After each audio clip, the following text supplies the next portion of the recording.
Bagaimana cara membangun AI supaya bisa trading otomatis di exchange?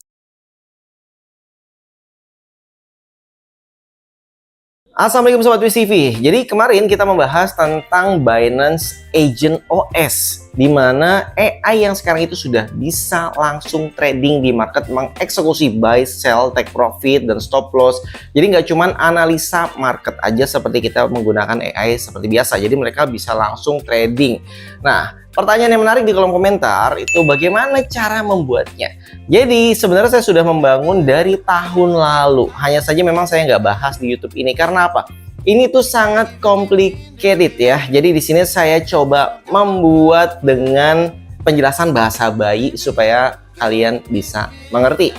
Oke, jadi langsung aja. Kalau kamu mau membangun AI kamu sendiri supaya bisa melakukan trading secara otomatis, itu yang pertama kamu butuhnya apa nih? Kalau saya pribadi butuhnya adalah privasi, karena data yang saya kumpulkan di market itu saya yang nggak mau dikonsumsi oleh publik atau tersebar di internet, karena saya ngumpulin data ini itu dari tahun 2012.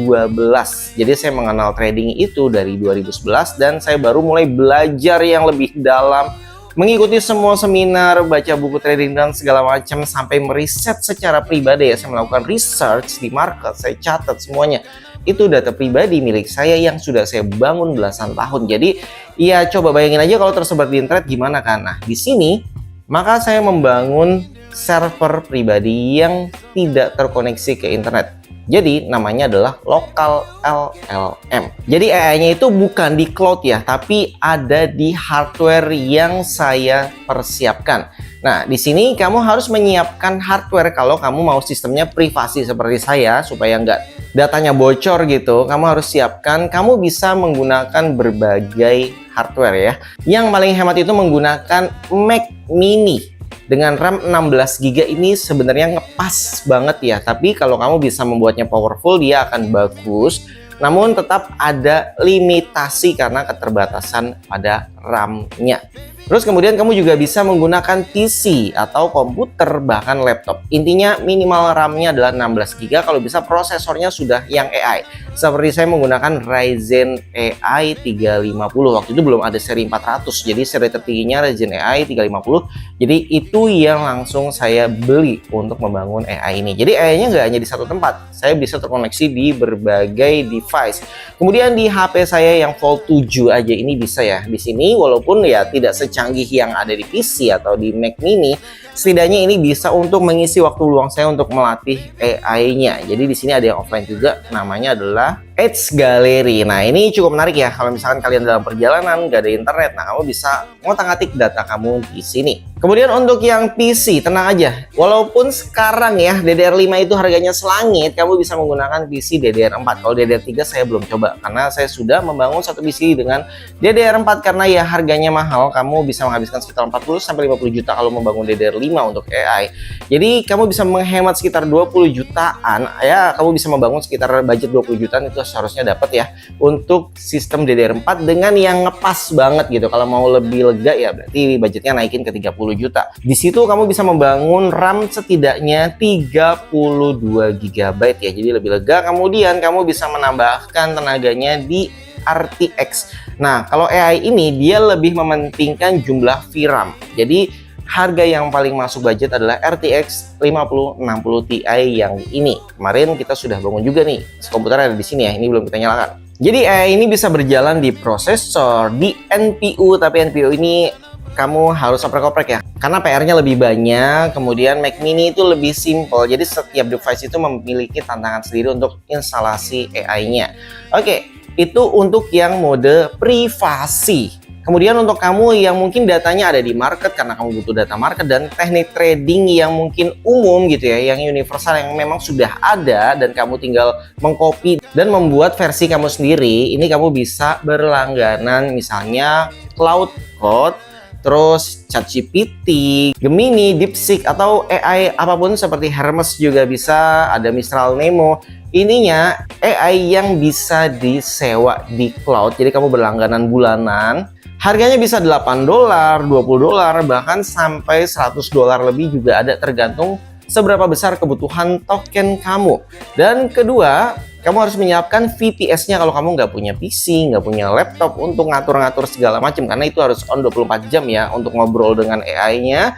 Di sini kamu harus menyiapkan script, intinya membangun servernya itu di VPS. Kamu bisa sewa VPS yang harganya juga bervariasi ya.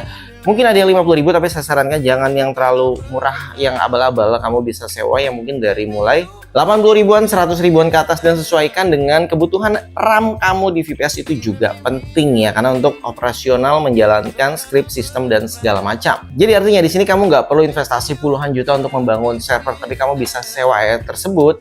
Dan kalau profitnya itu bisa menutupi, ya kenapa enggak? Dan kita pernah membahas juga di video ini, kalau kamu hanya pingin trading otomatis ya kamu bisa sewa aja itu, dan di sana sudah disiapkan, tapi ya sistem tradingnya yang sudah disediakan di sana. Jadi kamu nggak bisa membangun teknik trading kamu sendiri. Oke, sekarang kamu sudah punya perangkatnya, untuk kamu yang beli perangkatnya, atau kamu sudah sewa langganan VPS dan AI-nya. Oke, apa langkah selanjutnya? Di sini kamu harus training AI-nya dulu. Jadi AI itu ada banyak dan belum tentu semuanya cocok, dan terkadang kamu harus switch nih antara AI 1, 2, 3 tergantung kebutuhannya, karena setiap AI itu punya keahlian masing-masing. Kemudian kamu harus membentuk agent AI-nya dulu. Kalau kemarin kita bahas yang Binance Agent OS, dan itu hanya berlaku di Binance. Misalnya kamu mau bangun di toko kripto, kamu bisa menggunakan AI yang lain. Yang penting API-nya sudah mendukung untuk transaksi ya. Jadi seperti trading, buy, sell, take profit, stop loss, seperti itu. Karena di sini AI-nya masih bayi, masih polos, kamu harus mentransfer pikiran kamu, ngajarin AI-nya sampai AI itu bisa memahami kamu dulu, apa yang kamu pikirkan, apa yang kamu research, intinya semua data kamu, ya kamu harus bertukar pikiran dulu dengan AI tersebut supaya AI-nya bisa memahami kamu. Baru nanti kamu melatih agent-nya, kamu setting supaya mereka bertindak sesuai dengan keinginan kamu.